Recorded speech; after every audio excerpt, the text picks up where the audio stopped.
Va ora in onda Zoom, il drive time in mezzo ai fatti, con Antonino Danna.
Di nuovo a voi la linea.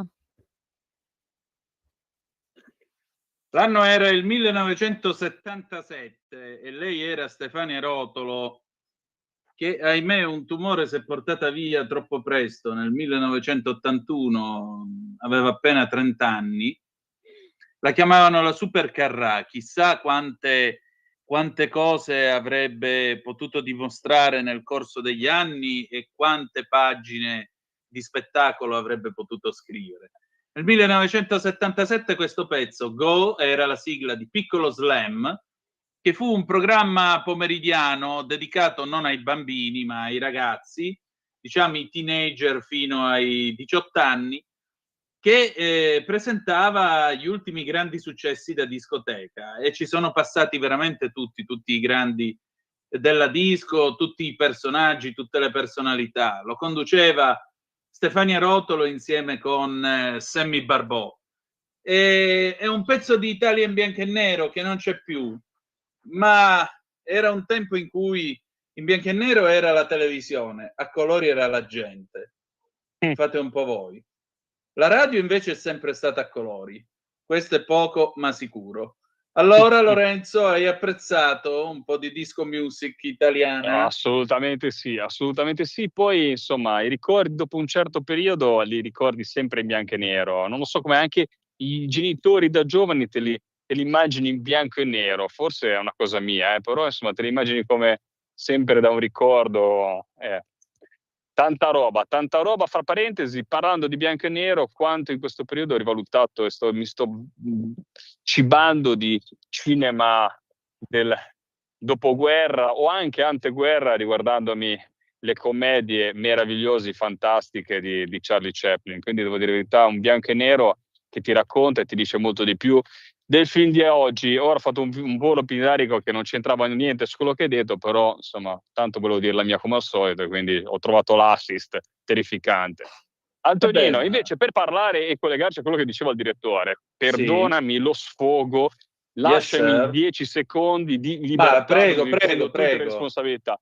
Non ci sono solamente le pseudo femministe, non ci sono solamente i pseudo progressisti, ma non so perché ho preso l'ultima parte, perché fra il telefonino e l'applicazione non riuscivo a sentire. Ci sono i pseudo animalisti anche sul discorso festa del sacrificio. Lo so perché in tutte le mie battaglie politiche mi sono anche battuto in queste cose qua, ed è terrificante come il mondo animalista porta avanti, anche per giuste sensibilità da rispettare, alcune battaglie. Ti faccio l'esempio: se un cinghiale finisce dentro delle gabbie, succede un pandemonio perché poi non devono essere abbattuti, salviamoli, manteniamoli, e nessuno si indigna per dati alla mano, festa del sacrificio, questo non è della festa del sacrificio di oggi, ma dati alla mano della festa del sacrificio che c'è stata negli scorsi anni, più di 5.000 animali vengono sgozzati in Italia. Più di 5.000 animali vengono sgozzati in Italia per questa festa legata a una religione. Quindi ci indigniamo a volte per insomma abbattimenti che vengono supportati da dati scientifici, da un ente che non è sicuramente un ente pro caccia come l'ISPRA, in cui ti dice devi abbattere perché cinghiali ce n'è troppi, però ci sono le marce degli animalisti su queste cose, fatemi dire. Quando la scienza ci dice che ci sono troppi cinghiali, però li proteggiamo a volte, evitiamo gli abbattimenti, cerchiamo 1000 soluzioni diverse. Poi abbiamo delle situazioni come in questo caso, in cui 5.000 animali vengono sgozzati per una religione.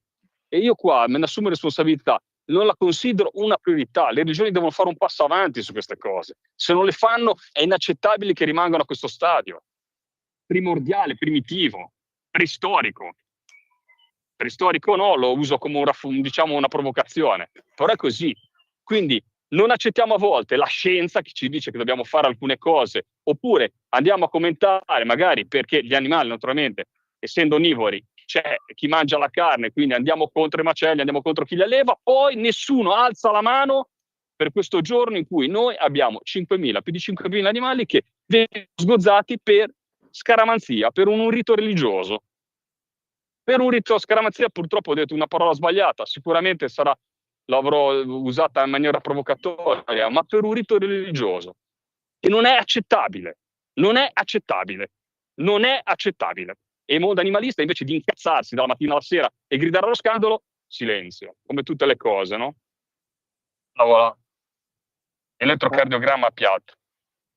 Scusami, Antonino, perché poi io da biologo combatto molte volte anche con me stesso, perché io naturalmente la gestione, ad esempio, faccio l'esempio della fauna selvatica, non è facile, perché nessuno vorrebbe fare, poi c'è chi naturalmente ha la passione della caccia, di qua e di là, ad esempio non sono un cacciatore, ma quando i dati della scienza che mi dice di fare delle cose dovrebbero valere anche quelli, perché la scienza, come diciamo, l'ascoltiamo sempre a giorni alterni. Quando ci piace a noi c'è il dato scientifico, quando non ci piace a noi ma in questo caso molte volte la scienza che dobbiamo fare abbattimenti o il mondo animalista che si scatena contro. Io faccio l'esempio dell'ex presidente, dato che parlavamo dell'arcipelago toscano, quando ha dovuto eliminare i mufloni dall'isola del Giglio, che li distruggevano l'isola. È stato criticato un biologo, fra parentesi lui, massacrato dal mondo animalista, è andato su tutti i giornali, ha vinto anche tutte naturalmente le accuse che ha ricevuto e ha vinto anche le cause contro chi l'aveva diffamato, ma tutti indignati, no? Per l'abbattimento, poveri, e di qua si fanno catene, Facebook, social, si montano tutte le cose, no? Il pathos. Invece qua niente, nessuno che si incazza. E io queste cose non le sopporto, perché sono legato a una religione che è ancora ancorata a delle cose primordiali, primitive, e che deve fare dei passi avanti, come l'hanno fatto tante religioni, e come dovranno fare tante religioni. non c'è solo la religione musulmana da questo punto di vista, poi chiudo il capitolo, però è così.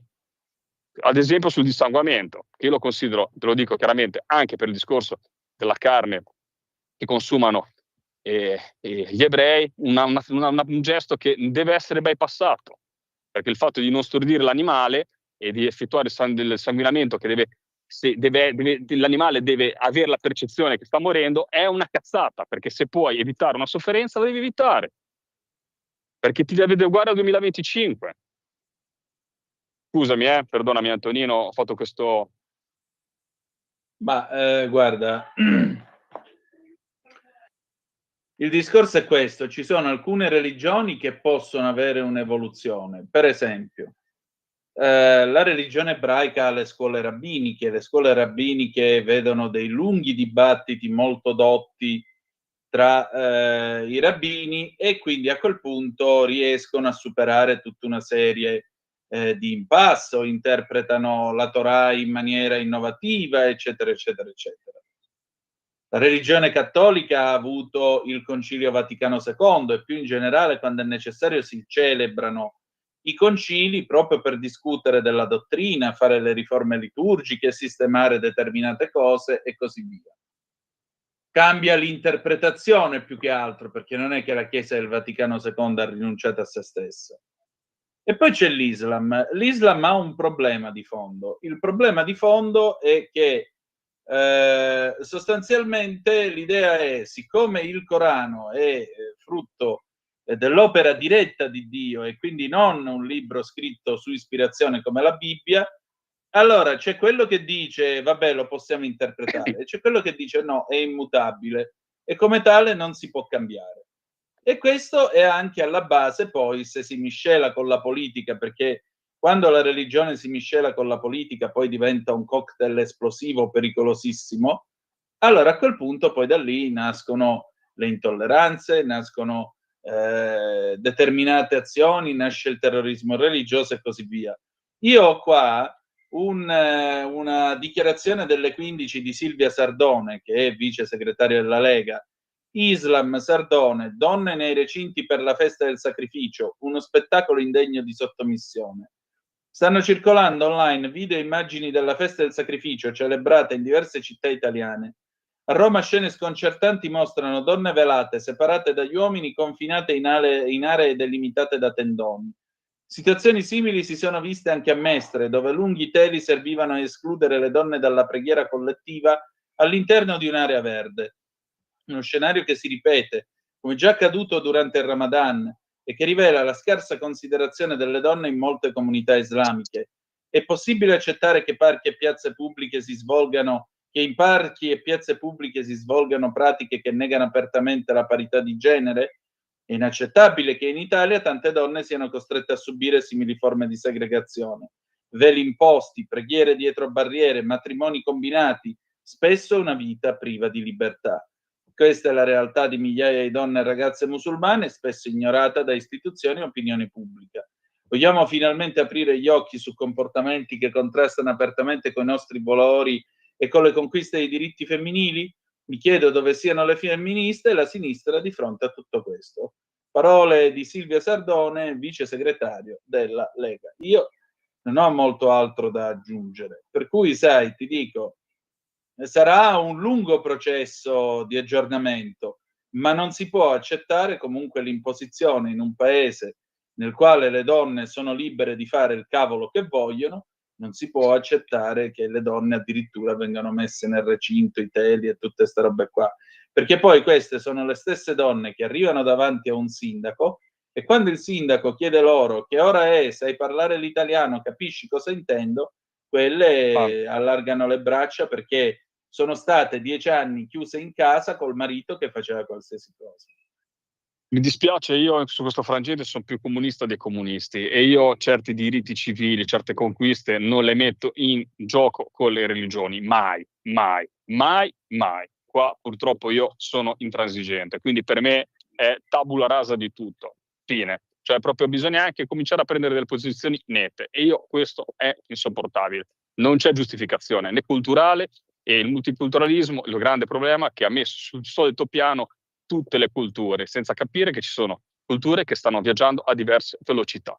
Io con questo vi saluto, con l'incazzatura delle 17 e delle 18:10 che mi sono fatto dopo l'editoriale del nostro direttore. Ci sentiamo la prossima settimana e vi prometto che cercherò di non arrabbiarmi. Un caro saluto a te, Antonino. Alla prossima. Un abbraccio a te. Adesso andiamo in pausa e poi il Qui Parlamento di questa sera. Sveva, vai pure.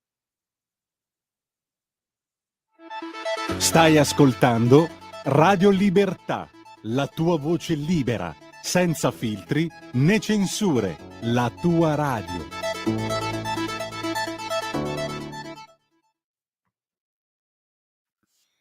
شفنا الكوميشتاتو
Qui Parlamento. Oh, e allora in tema del faccia a faccia di questa sera. Avete ascoltato prima Franco Battiato con Up Patriots to Arms del 1980 e noi torniamo a parlare ancora una volta di Islam. Ne parliamo come sempre con Suad Sbai, con il suo coraggio, la sua dignità.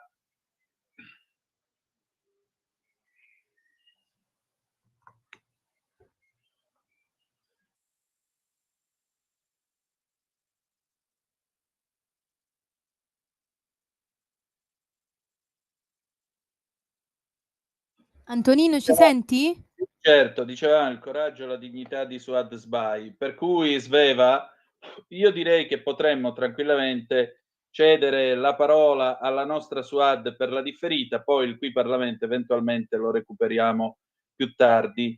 Noi allora abbiamo avuto questa chiacchierata stasera con Suad, chiacchierata nel corso della quale abbiamo discusso di quanto successo a Parigi dopo la partita di Champions League vinta appunto dal Paris Saint-Germain. E no, il problema di cui discutiamo noi non è tanto il modulo di gioco dell'Inter quanto il fatto che al termine della partita si sia messa a ferro e fuoco un intero paese, e quel paese è la Francia. Ma se questo succede in Francia, noi che cosa dobbiamo aspettarci? State a sentire che cosa mi ha detto. E allora, questa sera io ho il piacere di ritrovare la nostra Suad Sbai, che come sapete è responsabile del Dipartimento Immigrazione e Integrazione della Lega.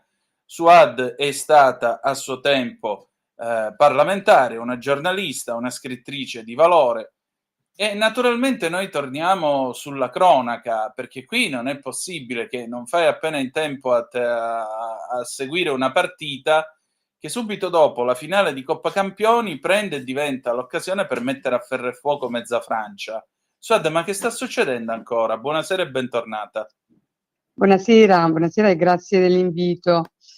Che cosa sta succedendo? Niente, era previsto, loro l'avevano anche scritto, detto sui vari social, che comunque scendevano in piazza, comunque bisognava fare disordine, bisogna mettere in difficoltà il governo francese.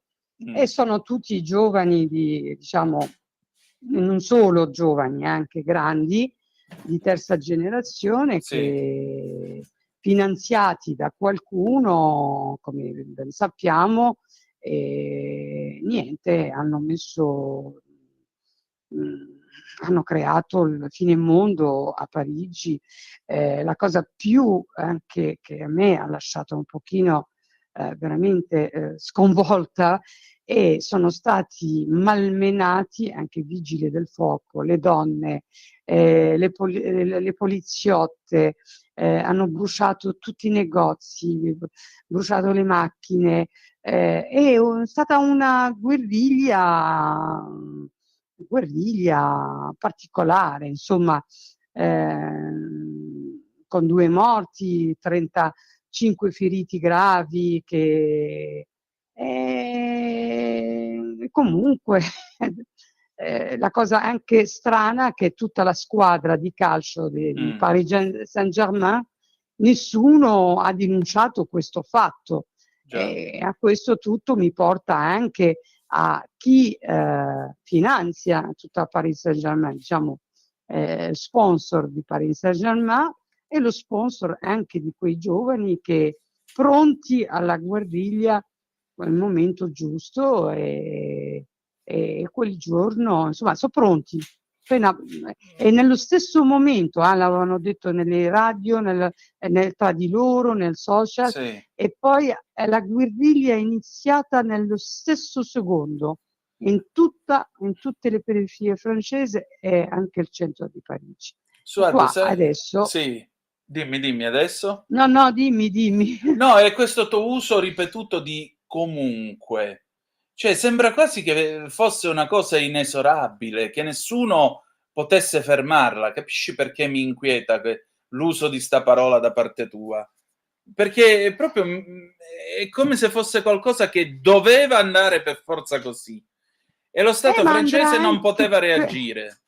Non poteva reagire, ha reagito nel suo modo, ha messo i militari, sono intervenuti anche i militari Sì.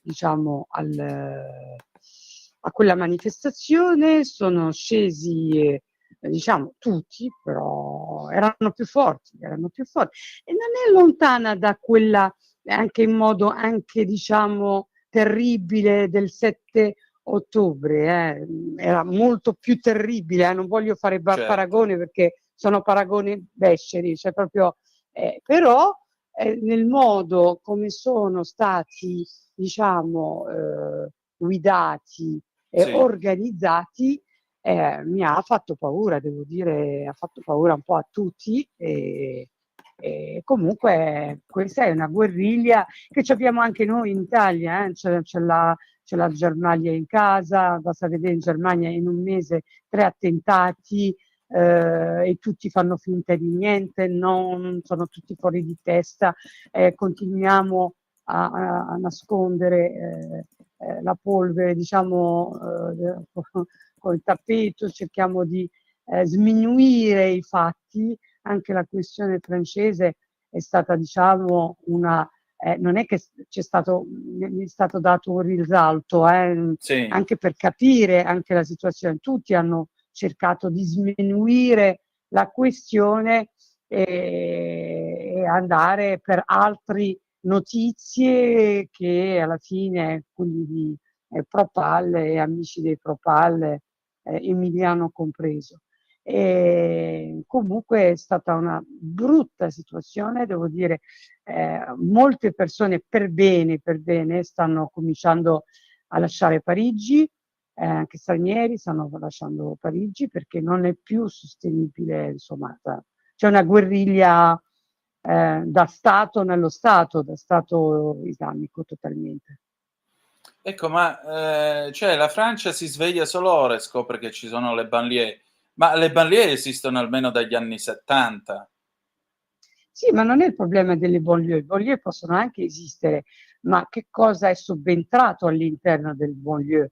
Nelle banlieue sono entrati i fratelli musulmani, sono entrati gli estremisti, sono entrati personaggi che hanno re-radicalizzato le comunità, sono entrati dei personaggi pagati, finanziati dalla Turchia, dal Qatar, questo lo sanno anche i sassi ormai. Non è il fatto della banlieue che non ha funzionato fino a qualche anno fa, dove sono arrivati tanti soldi, tanti finanziamenti per mettere in disordine comunque lo Stato e riislamizzare la gioventù e anche la comunità, cioè è anche una parte, diciamo, delle comunità che non regge questa situazione, insomma, per questo vogliono scappare da lì, vogliono andarsene via, perché basta vedere Saint-Denis che è vicino a Parigi, 100 meno di Sì. 100 chilometri, nessuno può entrare. Se non hai la barba con l'ennè, non hai il niqab con le guanti, gli occhiali, non puoi entrare. Perfino i negozi sono tutti ormai da Stato islamico, dove anche le bambole sono vestite con il hijab, senza occhi, senza bocca, insomma, per non... Insomma, ormai siamo un Stato nello Stato.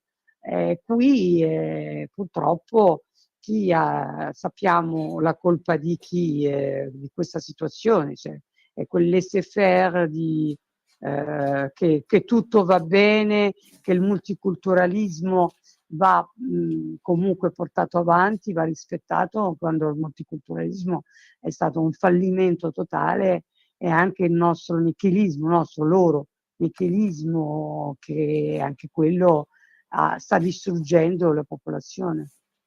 Certo, questo è poco ma sicuro, perché alla fine della fiera se tu vuoi, è un discorso che io mi pongo da tempo. Tu trovi uno che incarta in una sua visione distorta di Dio la sua attività politica e di conquista.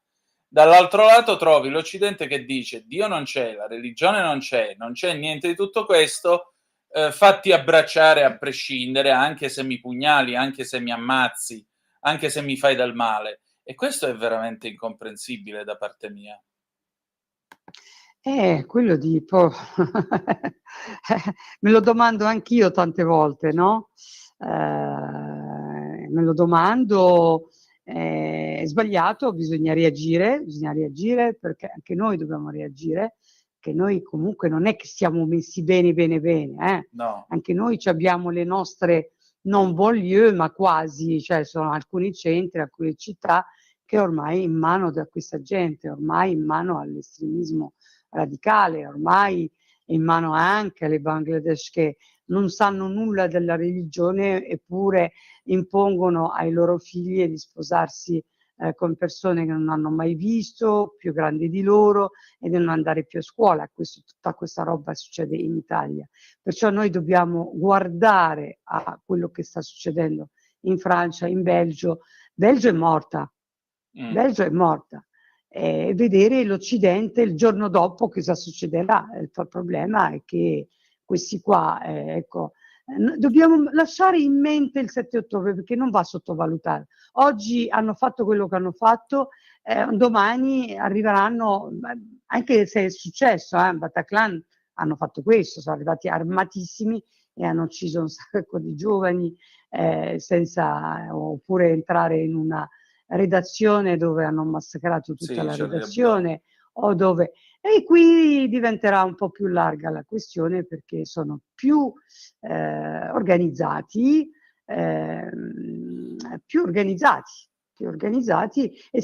noi lo diciamo, queste cose lo diciamo da 10-15 anni che lo facciamo anche eventi. lo diciamo, eppure nessuno, tutti, alcuni no, scettici, alcuni diciamo una certa sinistra che tutto va bene, nel senso tutto accettano, che poi è una falsità pura, basta lo vediamo anche in questo weekend che cosa succederà, no? Facciamo il referendum, mettiamo una cittadinanza, quando è talmente difficile, sapevano in partenza, sapevano che comunque non andava bene, tanto per fare avvicinare l'immigrazione ai vari partiti PD e altro, quando sanno che è impossibile quella roba, se lo sanno e adesso lo giocano con questo, creano anche malessere belli pesanti, però ecco, qualche immigrato l'hanno capito che comunque la sinistra gioca con questo, quando si avvicina l'elezione comincia, vi diamo la cittadinanza, vi diamo quello, non danno nulla, perché sanno che non hanno la possibilità di dare niente, però giocano, quando governano non lo fanno, e come mai? Questo che ci deve fare un po' riflettere.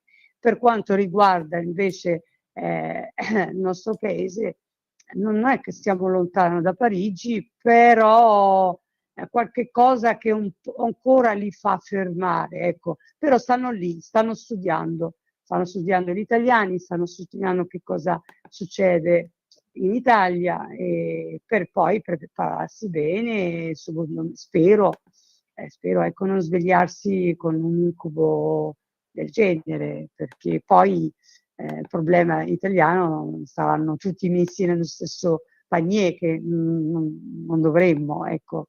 E invece purtroppo la Francia non ha più voce, ce l'hanno questi personaggi che comandano ormai una comunità che sta scappando, una parte della comunità che sta scappando. Decisamente. Senti, ma in tutto questo appunto si è parlato anche dell'Italia, di questo istituto di Verona, si è detto tutto ciò. Poi tu giustamente dici anche un'altra cosa, sì, la sinistra promette cittadinanze facili, poi però come non è, quando vanno al potere cittadinanza non ne danno a nessuno. Ma non è che niente in realtà chi dovesse ricevere questa cittadinanza abbreviata grazie ai referendum, non è che niente quelli prendono e si fanno davvero il partito islamico in Italia? Perché mi pare che a Monfalcone siamo andati molto vicini. Sì. Certo, siamo andati vicini, ma siamo stati anche bravi a fermarli, a bloccarli, a sensibilizzare l'opinione pubblica. Abbiamo comunque io ho presentato la denuncia alla Procura della Repubblica e stiamo attendendo veramente delle risposte importanti. Il problema è che bisogna metterli fuori legge, senza tanti io non starei lì tanto a giocare con questi personaggi, cioè la sinistra è pericolosa, che gli potrebbe vendere anche il territorio per finta, però bisogna metterli fuori legge subito. I fratelli musulmani vanno messi fuori legge, come hanno fatto anche alcuni paesi arabi. Hanno messi fuori legge. È uscito qualche giorno fa un report, e poi su Verona, siamo anche in mezzo anche a Verona, e quel report racconta come il progetto della fratellanza musulmana, che avevamo denunciato già nel mio libro sui fratelli musulmani, hanno questi 12 punti che stanno portando avanti, ma stanno portando dei 12 punti pericolosissimi, cioè proprio terribili. È quella del non religioso, perché i fratelli musulmani non sono religiosi. È quello che molti, ma anche purtroppo anche la Chiesa non l'ha capito, non ha voluto capirlo. Non è che sta facendo l'interreligioso con i fratelli musulmani. I fratelli musulmani non sono un gruppo religioso, è un partito. Sì. È un partito che si occupa della questione economica, sociale, di tutto, militare, jihadista, del loro movimento.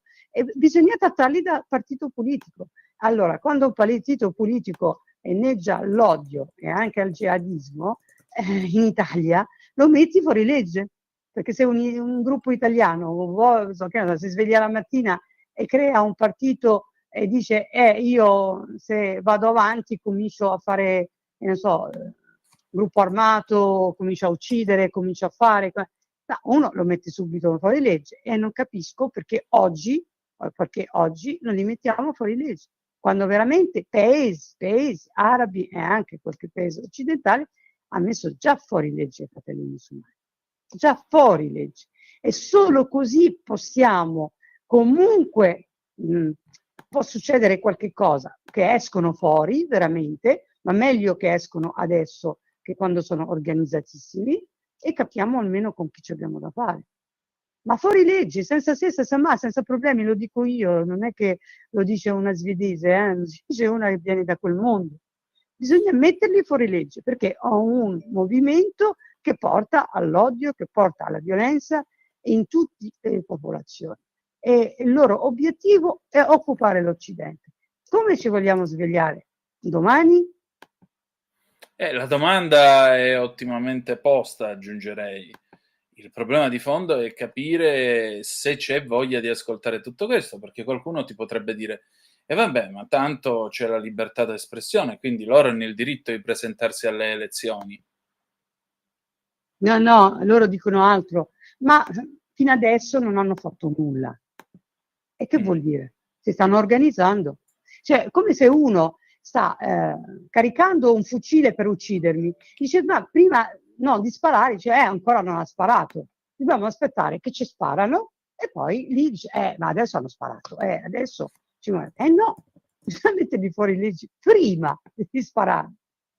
Prima di sparare. Non hanno fatto niente. Non è vero che non hanno fatto niente. Il terrorismo, loro inneggiano al terrorismo dalla mattina alla sera. E in tutti i paesi, in tutto il mondo. E basta vedere in Medio Oriente quello che sta succedendo. Loro hanno un progetto politico bello, organizzato, e secondo me non dobbiamo avere nessuna pietà nel trattare questo tema, nessuna pietà. Io lo dico, lo chiedo a tutti i politici, lo dico tutti i giorni, non dovete avere pietà, perché il loro obiettivo è chiaro, è quello, come ho detto prima, è occupare il territorio. E poi sarà difficile, capito? Mandarli via, sarà difficile intervenire, sarà difficile mandarli a casa, bisogna cominciare a avere anche, perché no, un gruppo di lavoro importante che fa un bel monitoraggio su questi gruppi, perché li troviamo dappertutto, li troviamo a Roma, li troviamo a Milano, li troviamo a Verona, li troviamo a Brescia, a Bergamo, in Sicilia, li troviamo anche nella politica italiana. Senti, Molti convertiti. Molti convertiti? Ce ne sono tanti convertiti che comunque aiutano questi personaggi, perché in fin dei conti, quando ci parli, l'unica cosa che ti dicono è: fino adesso non hanno fatto niente a noi. Non è vero, perché dal nostro paese sono partiti tanti terroristi che hanno fatto attentati in Europa. Come la mettiamo? Certo. Senti, ma non deve essere allora una risposta di tipo europeo? Cioè l'Europa vuole o no prendere coscienza di tutto questo? Perché ne va della sua sopravvivenza e sicurezza. Non vedo interesse per adesso. Non vedo interesse finché ci sono i vari Soros e amici di Soros, finché ci sono un'estrema, anche una certa sinistra, finché c'è un pensiero, diciamo, strano, ecco. E poi ci sono i finanziamenti, e non dimentichiamo che il Qatar si è comprato mezza Europa. Certo. Questo comunque c'è, e qui bisogna cominciare a tornare indietro, nel senso, ok, possiamo fare rapporti, possiamo avere rapporti economici, ma là dove tocca, che ne so, la parte, diciamo, sociale, religiosa del paese, voi non dovete avere nessun contatto. Ma qui manca qualche cosa, sinceramente anche a me sfugge. L'hanno capito i paesi arabi, molto, l'hanno capito tantissimo. Infatti loro lì non hanno spazio, però noi qui girano, fanno, organizzano, si programmano sulla testa delle donne, avanzano anche delle proposte come il velo, quando il velo non ha nulla di religioso, il burkino che qualche giorno fa in Marocco, una che è entrata in una piscina col burkino, l'hanno presa e ha detto: signora, fuori, riprenda i suoi soldi e fuori da questa piscina. Se fosse successo in Italia sarebbe successo un macello, allora apriti il cielo. Ecco, continuano a aprire moschee fai da te senza un programma, senza un imam che abbia studiato almeno le regole dei diritti umani. Noi continuiamo a concedere, concediamo, fino a quando? Infatti. Poi questi soldi alla fine rimarranno sempre soldi loro, per quanto comprano tutto, ma è roba loro, non è nostra. Questi avanzano, chiaramente. questi avanzano in modo, c'è scritto, loro avanzamento non è nascosto insomma, si sa, è reale. Certo, è reale, ovviamente. Senti, Suad, ma per concludere, cosa possiamo fare come prima linea di difesa? Bisogna aprire gli occhi, bisogna difendersi. Quello che succede a Parigi dovrebbe far sedere tutta l'Europa e capire come siamo messi. E poi cominciare anche a revocare la cittadinanza totalmente, mandarli via. Hai una doppia cittadinanza, da dove vieni? Dall'Algeria. Doppia cittadinanza, casa, e mandi via.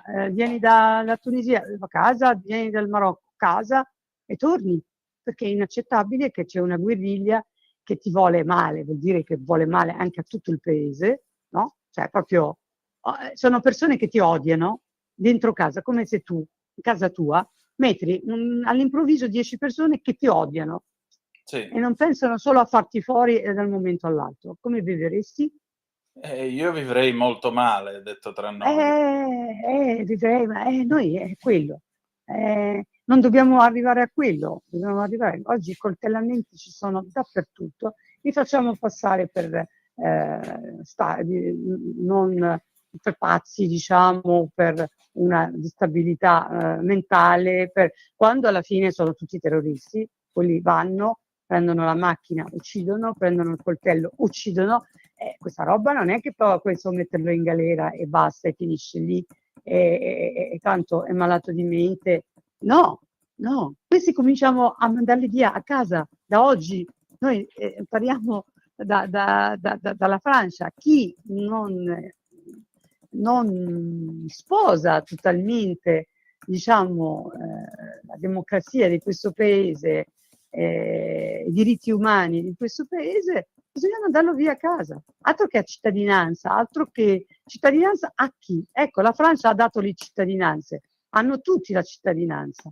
E adesso la Francia sta pensando invece di revocare la cittadinanza. È una proposta che ho fatto nel 2011, proposta di Esatto. legge. E allora sarebbe il caso anche di riprenderla. Suad, e ora viene l'estate, che cosa ci possiamo aspettare? No, bisogna lavorare, continuare a lavorare. L'estate, bisogna continuare a lavorare, soprattutto l'estate, a lavorare su questi movimenti, cosa fanno, non fanno, dove lavorano, come lavorano, e anche i loro finanziamenti, che stanno comprando tante cose. E penso che il governo, anche aprire le scuole l'estate, anche per quei bambini, Sì, perché no? anziché mandarli in Per, madrassa. per non mandarli nelle varie, bravissimo, bravissimo, hai colto, per non mandarli a quelle madrase che Qualcosa in 20 anni penso di averla imparata ascoltandoti. Mi spiace che non l'abbia imparata qualcun altro. le madrase, noi a settembre, con l'apertura delle scuole, troviamo ragazzine già radicalizzate, maschi, femmine, e questo non lo dobbiamo permettere, non ci dobbiamo permettere questo. Se no, come ho detto, via, a casa. Non bisogna neanche avere tutta questa... è stupido pensarci anche troppo, è stupido, perché io mi terrorizza quello che è successo il 7 ottobre.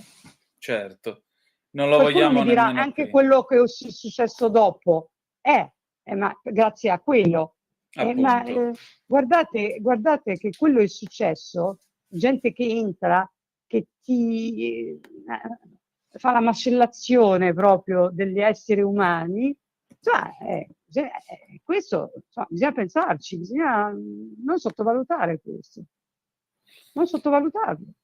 Appunto, e noi continueremo a tenere alta la guardia. Grazie, Suad. Grazie a voi. Ci sentiamo durante l'estate. Io sono qua, Certamente, attiva. certamente. Grazie ancora. Grazie. La tua radio è ascoltabile anche con la televisione in digitale. Sul telecomando della televisione digitale o del tuo ricevitore digitale puoi scegliere se vedere la TV o ascoltare la radio.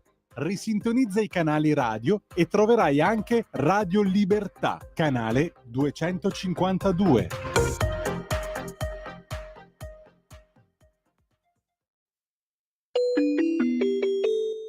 Qui Parlamento.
Qui Parlamento. Di nuovo a te la linea, Antonino. Grazie Sveva, alle 19, 9 minuti e 19 secondi, sempre sulle magiche onde di Radio Libertà. Zoom, il drive time in mezzo ai fatti, anzi chilometro Zoom, che è la sua versione del venerdì, vi attende per commentare i fatti e non solo. Ma adesso è il momento, è l'uomo dell'arte, se riusciamo a entrare in contatto con lui. Ale Musella, vediamo se il telefono benigno questa sera non farà i capricci e riusciremo a sentirci, perché questa sera si parla di arte, si parla di fotografia, come ogni venerdì qui in trasmissione. Al termine dello spazio di Ale Musella avremo insomma la parte finale della puntata, e nella parte finale della puntata daremo anche un'occhiatina alle agenzie, vedremo che cosa succede in questo vasto mondo. Se non si sono pubblicamente insultati le mamme Musk e Trump, perché tanto ormai qui mi sa che stanno arrivando a questi livelli, tra poco si alzeranno anche le mani, ma io me l'immagino proprio come una di quelle risse paesane che cominciano a spingersi, oh finiscila, oh la gente attorno che guarda, tutti che gridano e poi alla Antonino, fine l'ospite è uno. in linea. Perfetto, Ale, buonasera, ben trovato. Ma buonasera a tutti quanti, buonasera. Tac. Tac, tu sei menefino, ricordiamolo ai nostri ascoltatori in questo periodo, dove ti trovi, ricordacelo. Cioè, tra Milano e Forza dei Marmi sempre, per cui anche Appunto, perché colgo l'occasione per dire, perché così almeno allora, il lavoro del gallerista non è quello di stare sempre fisso in galleria, perché altrimenti diventi un impiegato e la galleria si trasforma in un negozio. Per cui ci sono le ragazze, sono molto brave, per cui ognuno ha il suo ruolo, però il gallerista e anche il curatore è quello che gira, va dai collezionisti, va a Miami, va a Dubai, va a Milano, cioè devi muoverti, perché se aspetti che la gente arrivi da te, e questo non è molto chiaro a tante persone, ti aspettano lì seduti, tu li vedi come se stessero passivamente aspettando che qualcuno entri. Non è questo il lavoro del gallerista. Vabbè, detto questo, tanto per farmi amici delle persone, è un bel buongiorno. Ma sì, dai. Allora, stasera si parla di fotografia, direi. Ma ha senso considerarla arte?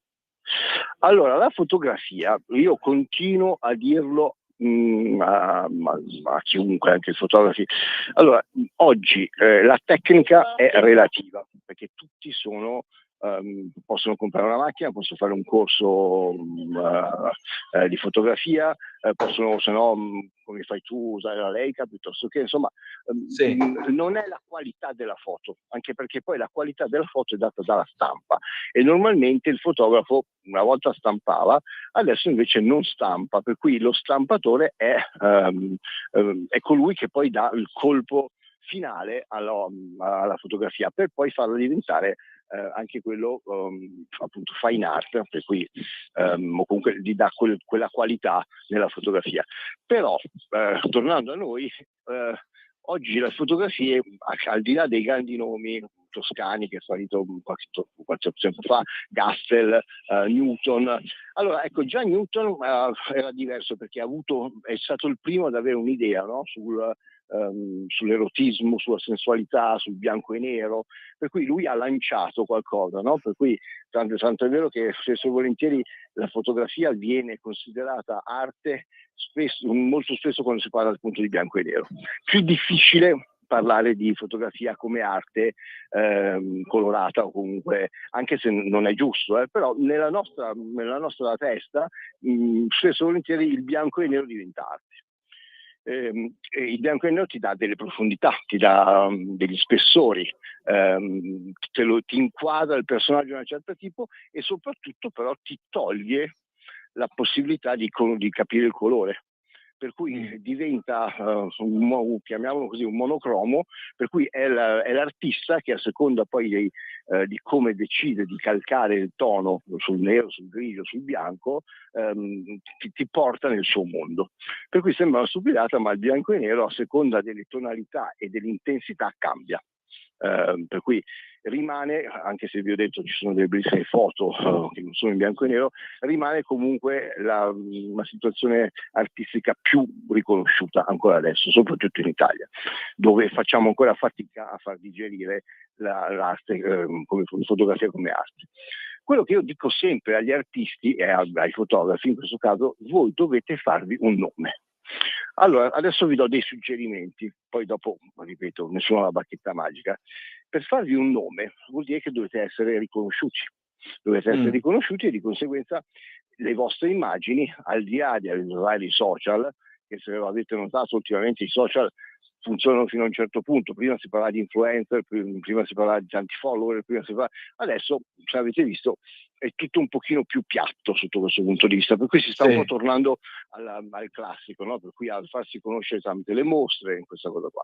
Un suggerimento che io do è: nel momento in cui tu fai delle fotografie, hai l'occasione di fotografare personaggi che non per forza devono essere del cinema, per carità di Dio, o comunque della musica, personaggi. Io ti dico, non so, a Forte dei Marmi ci sono 2 o 3 imprenditori o personaggi che notoriamente sono coinvolti nel jet set, piuttosto che se tu fai una fotografia loro e poi la stampi, la incornici e gliela regali, intanto è un bel regalo, per cui difficilmente ti dicono non ti ringraziano. E poi questo, anche se sembra una cosa così scontata, invece è il primo passo per farvi riconoscere. Perché? Perché un ritratto fotografico lo sanno fare tutti, bene o male.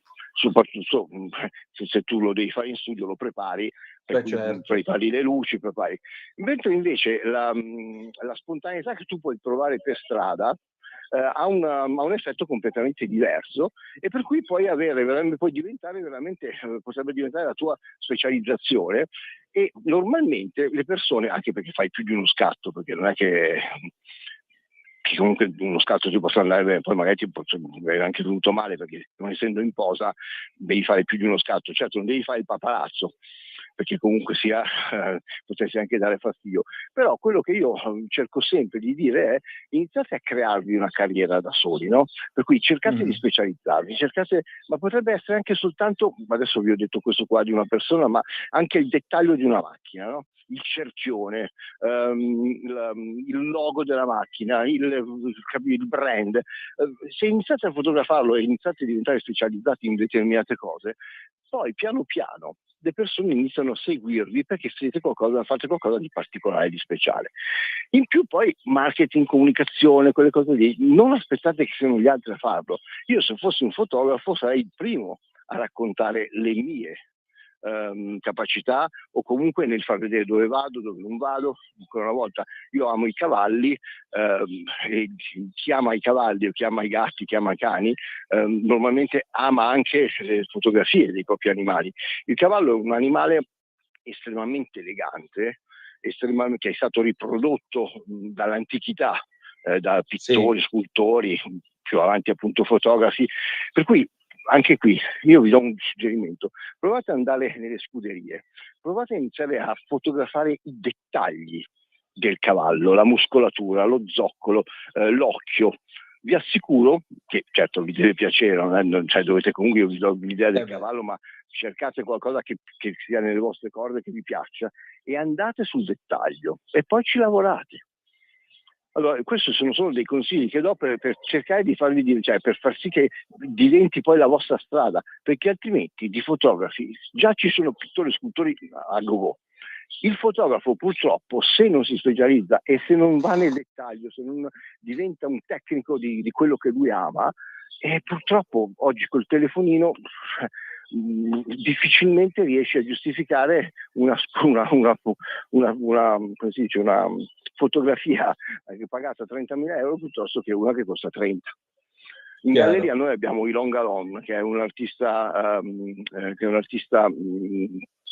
come si dice, israeliano, che ti ho sempre detto, l'avevo già detto, no? Da piccolino era dislessico, per cui non riusciva a parlare con i bambini e preferiva stare sott'acqua.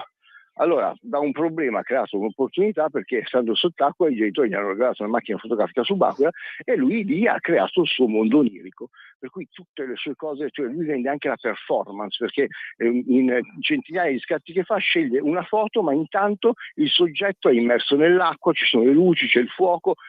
Lui si è inventato il suo mondo e poi entrare nell'acqua senza trucchi alle persone dà quella sensazione di rientrare nel liquido amniotico. Per cui capisci che io ti ho raccontato una performance legata alla fotografia, che nel momento in cui una persona dovesse vedere lo riconosce, per cui già gli dà un valore aggiunto e poi è prontissimo a farsi fotografare. Per cui questo per Elon Galon, che ha solo 21 anni, è esposto in tutto il mondo perché si è creato il suo mondo. Invece io vedo sempre una marea di persone che fa la solita foto, ti faccio un esempio, a Forte dei Marmi, se vai sul pontile quando c'è il tramonto, Sì. che tu abbia il telefonino, il grandangolare, tutto quello che vuoi, comunque le foto sono sempre bellissime. E allora tu mi devi spiegare per quale motivo io dovrei comprare la foto di un fotografo che mi fa il pontile al tramonto, quando la mia è tanto quanto la sua.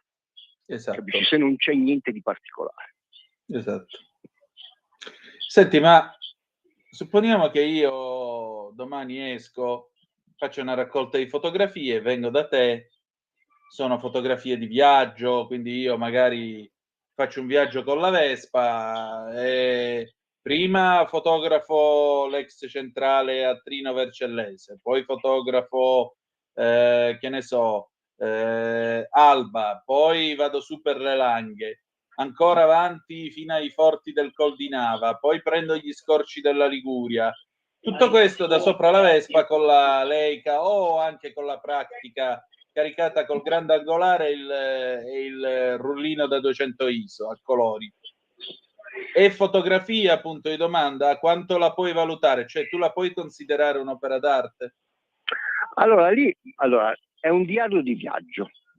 La fotografia diventa un diario di viaggio. Allora se tu gli dai questo significato e a questo punto però racconti anche che cosa c'è dietro questo scatto, allora diventa un'opera, capito? Per cui diventa un dialogo con chi ti sta guardando e con chi osserva, ok?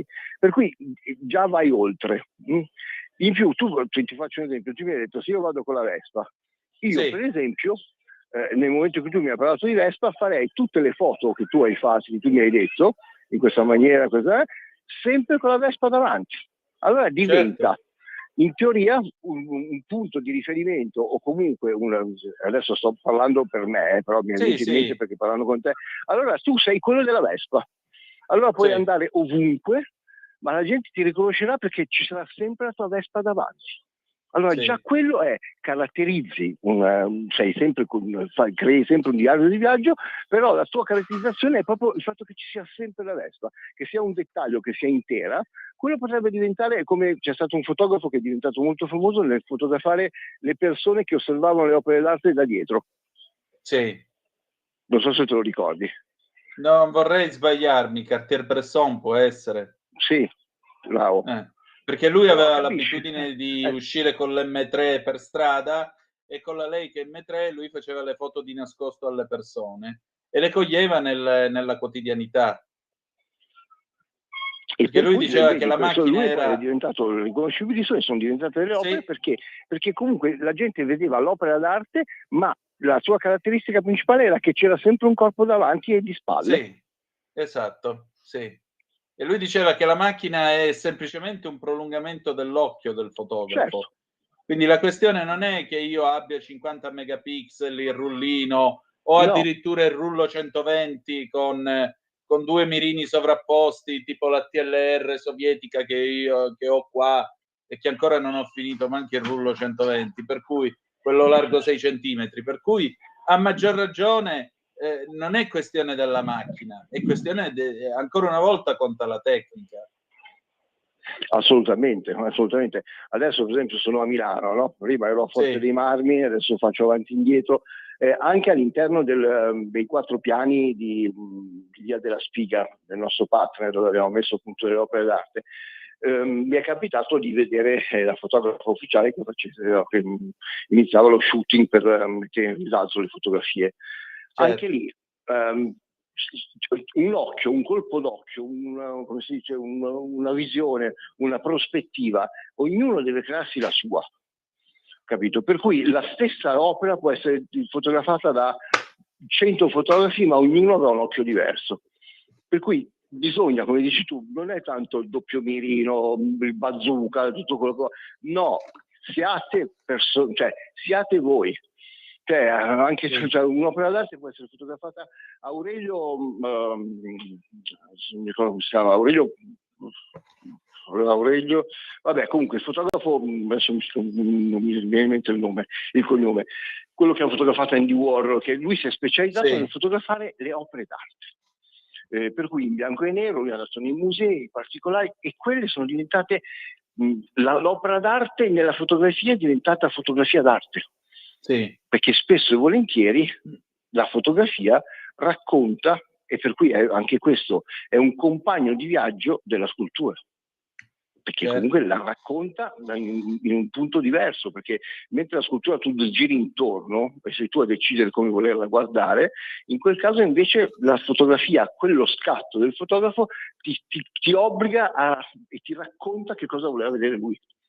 Per cui sono piccoli dettagli che sembrano sciocchezze, ma che fanno la differenza tra un fotografo che può crescere e per cui ambire a diventare un fotografo d'arte nel senso che la sua fotografia diventi arte, o altrimenti rimarrete dei reporter che, per carità, la fotografia è nata anche per quello. Per cui, però, bisogna sempre vedere dove vuoi andare e che cosa vuoi fare, perché altrimenti ci saranno sempre tantissimi... la fotografia è, come ti ho detto, grazie alla fotografia oggi possiamo avere dei libri, dei ricordi, raccontare il momento. Il famoso premio Pulitzer è sempre stato non la qualità della fotografia, ma lo scatto del momento, capito? Per cui, insomma, siate curiosi, abbiate voglia di sperimentare, non vi fidate solo dell'obiettivo e clicca. Inventate qualcosa, sentite qualcosa, se no sarete uno dei tantissimi bravi fotografi, ma mai un fotografo d'arte. Senti, per concludere, che si fa la prossima settimana? Allora, la prossima settimana io parlerei delle aste. Ok, eccellente, grazie. Va bene, allora Ale, grazie come sempre, ci ritroviamo tra 168 ore, ok? Va bene, un abbraccio. Un abbraccio a te, grazie. Saluti da Milano, ciao. Saluti. Allora, noi adesso ci prendiamo un momento di pausa, ci sentiamo un pezzo dei Duran Duran del 1983, The Reflex, e poi al ritorno ci sarà lui, implacabile come sempre, Pierluigi Magnaschi con Diritto e Rovescio. A tra poco. Stai ascoltando Radio Libertà, la tua... né censure, la tua radio.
Di nuovo a te la linea, Antonino.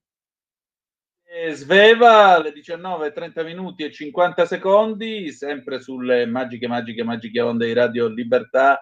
Siamo nell'ultima parte di Chilometro Zoom e allora, bella gente, arriva lui, implacabile come sempre, Pierluigi Magnaschi. Vai pure, Sveva. La storia del milanese Ernesto Pellegrini, scomparso adesso a 84 anni, è una storia esemplare, fatta di grandi capacità imprenditoriali e di una ferma volontà di aiutare i più deboli. Pellegrini era nato nella campagna milanese in una famiglia di contadini poverissima. Non aveva nulla, nemmeno il pallone con il quale poter giocare. Aveva fin da piccolo una sola grande passione, l'Inter, del quale decenni dopo, nel 1984, riuscì poi addirittura a diventarne il presidente. Con grande fatica economica, Pellegrini si diplomò in ragioneria. Fu subito assunto dalla Bianchi, la famosa fabbrica di biciclette di Coppi e di Bartali, ma ben presto entrò nel settore delle mense, dove creò un'azienda che oggi ha 8.000 dipendenti. Nel 2014 ha aperto un ristorante solidale denominato Ruben, dove chi è in difficoltà a Milano può mangiare con €1 e per chi non ha nemmeno questo, l'euro lo mette Pellegrini. Il nome del ristorante, Ruben, è quello di un amico di infanzia di Pellegrini che è morto di freddo in una baracca. Non era un barbone, come scrissero i giornali, diceva Pellegrini, ma solo uno che era stato tagliato fuori dalla società. Con il ristorante solidale lo ricordiamo ogni giorno perché sono convinto che fa bene fare del bene.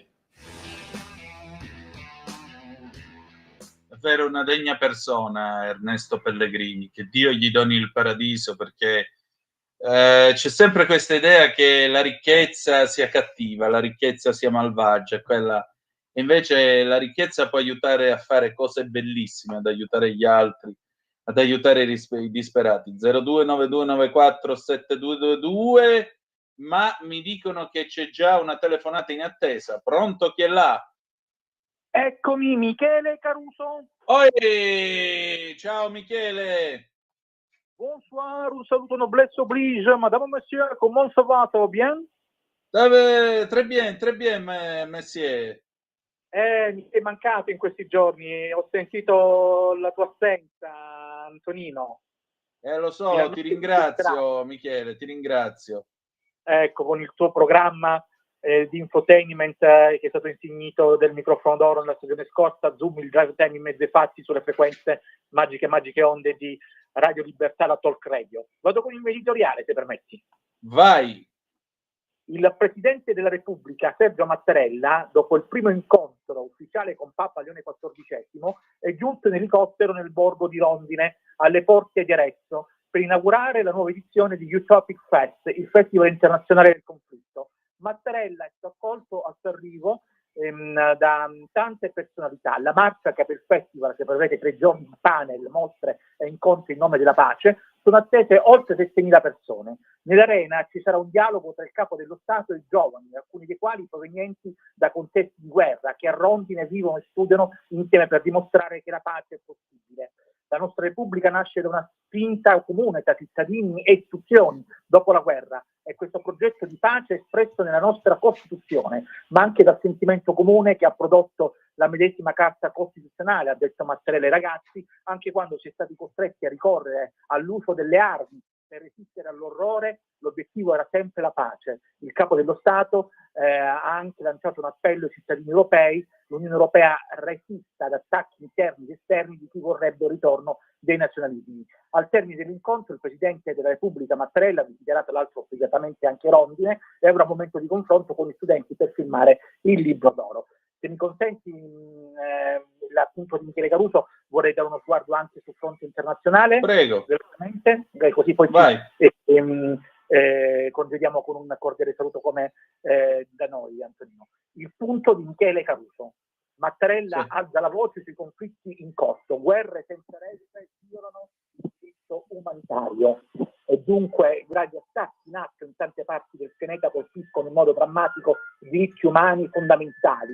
Sempre più si ripropone la forza come misura dei rapporti tra gli stati, anziché il diritto. Le popolazioni civili sono vittime di conflitti armati, senza regole e senza misura, in aperta violazione del diritto internazionale, diritto internazionale umanitario, che ci dovrebbe essere uno Stato di diritto che si rispetti come l'Italia, in primis, lontano da qualsiasi forma di ubris.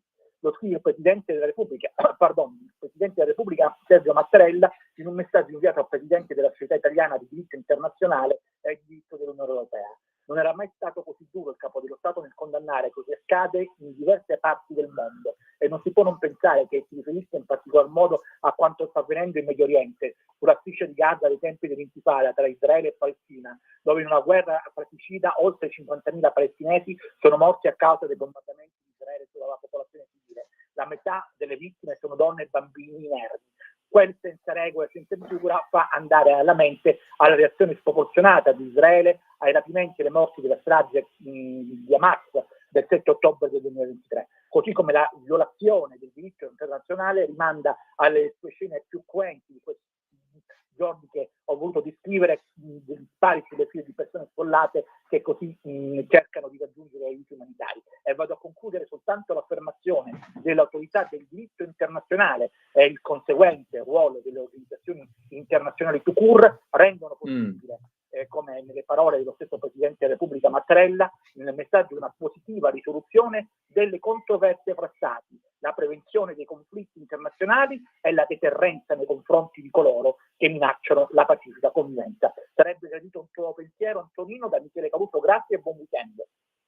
Grazie a te. No, io aspetto ancora di sentire una seria condanna nei confronti di Hamas, più che altro un serio invito da parte del Presidente della Repubblica affinché Hamas deponga le armi, smetta di far soffrire il suo popolo usandolo come scudo umano e soprattutto liberi gli ostaggi che da più di 600 giorni sono lì.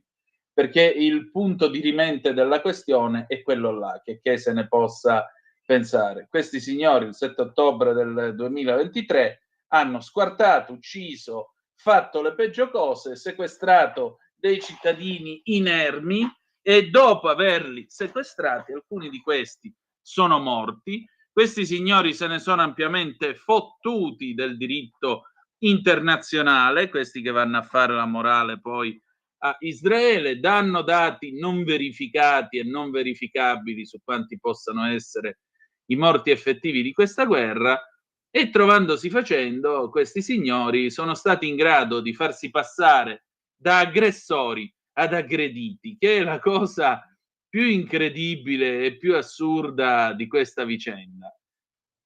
Aggiungerei un'altra cosa. Trovo che in Europa si stia diffondendo un antisemitismo ormai non più velato.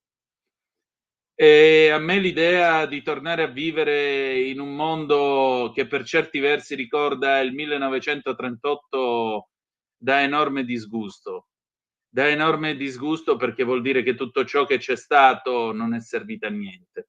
E vuol dire che tutti i giorni della memoria, la sofferenza di Liliana Segre, la testimonianza di chi è stato nei lager ed è sopravvissuto, il dolore patito anche da Primo Levi, il dolore patito e testimoniato da Primo Levi vuol dire che non sono serviti a niente. E se non sono serviti a niente, noi siamo indegni di considerarci degli esseri umani. Molto semplicemente. Molto semplicemente.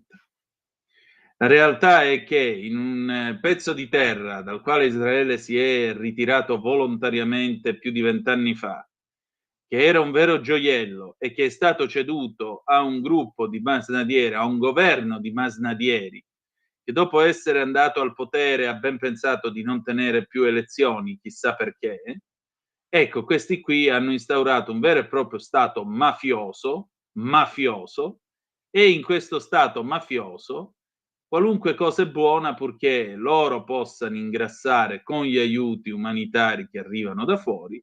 La gente che di quegli aiuti umanitari avrebbe disperato bisogno, fino a quando Israele non ha messo in movimento tutto questo sistema privato di distribuzione degli aiuti, ha potuto usufruirne poco e niente.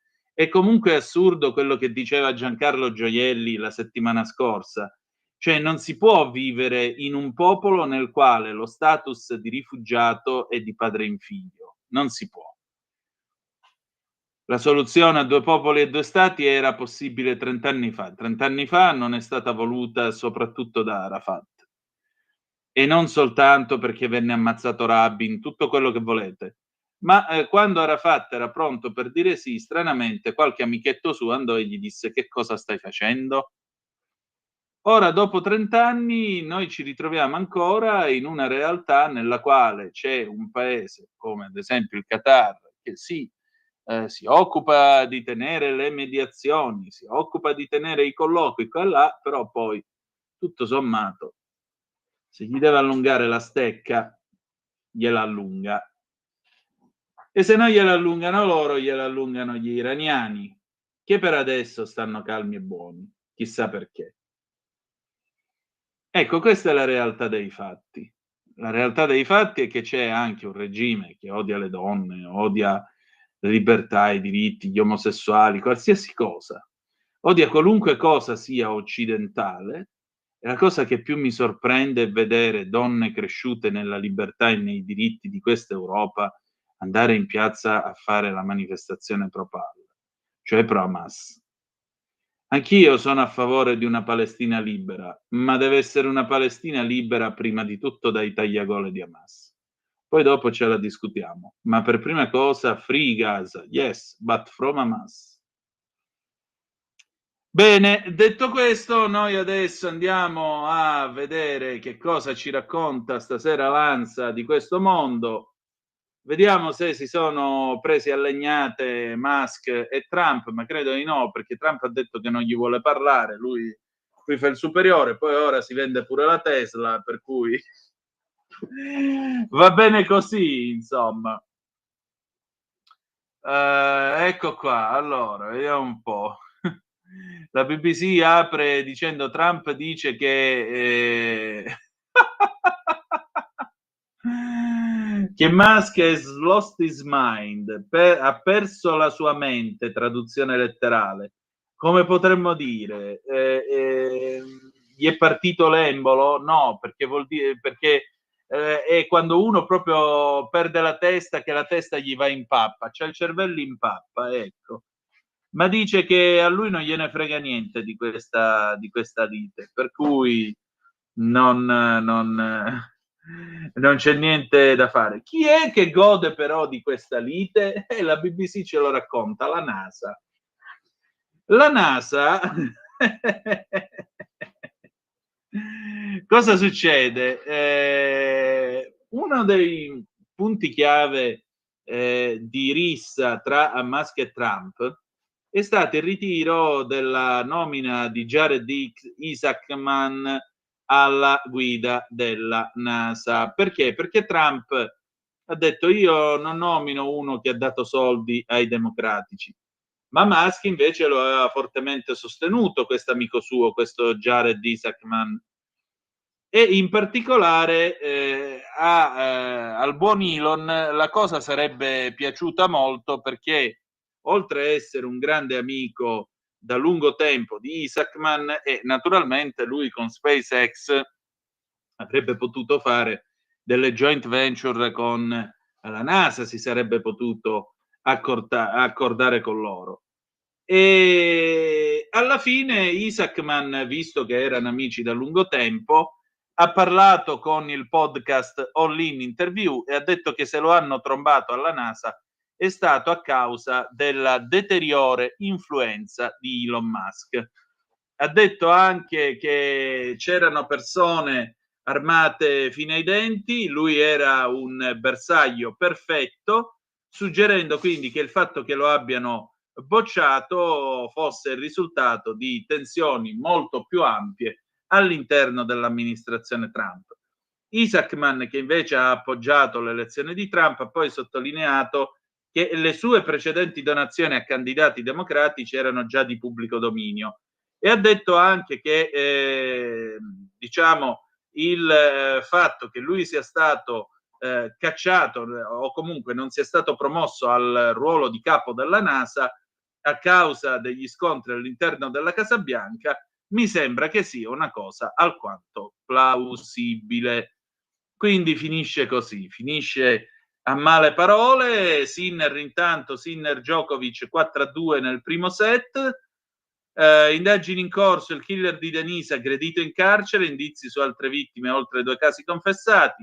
Mattarella, l'UE si è unita, resiste agli attacchi interni ed esterni, e poi la lite tra i due tycoon, uno dei due dei quali però è presidente degli Stati Uniti. Abbiamo finito. Domani alle 8 il grandissimo Pier Vittorio e poi, se volete, il garage dell'Alfista. Se no, lunedì alle 7:30 saremo sempre qui con la rassegna stampa e poi Zoom alle 18:05 trattabili. Grazie per essere stati con noi e ricordate che the best is yet to come, il meglio deve ancora venire. Ci salutiamo con Schiagu Palermo 2025. Vi ha parlato Antonino Danna. Buonasera. Ehi tu, non trovi più il segnale di Radio Libertà sulla tua radio DAB? Non disperarti, risintonizza. Sì, ma come? È facile, tasto menu, poi scegli il tasto corrispondente alla ricerca automatica dei canali, attendi qualche minuto e tutte le stazioni DAB della tua zona saranno disponibili.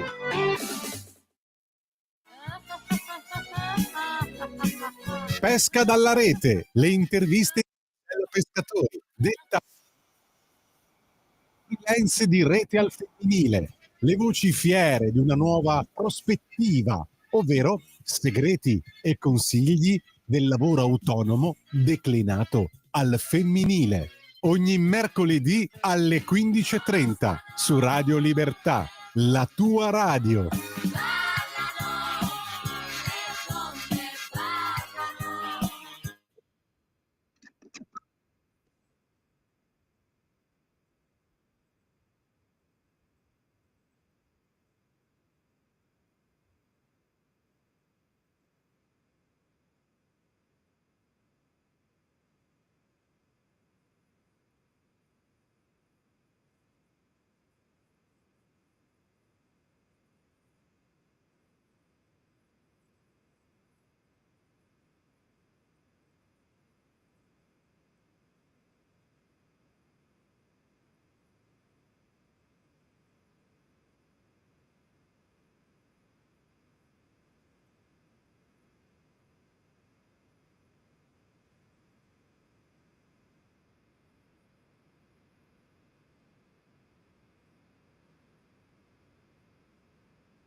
Avete ascoltato Zoom, il drive time in mezzo ai fatti.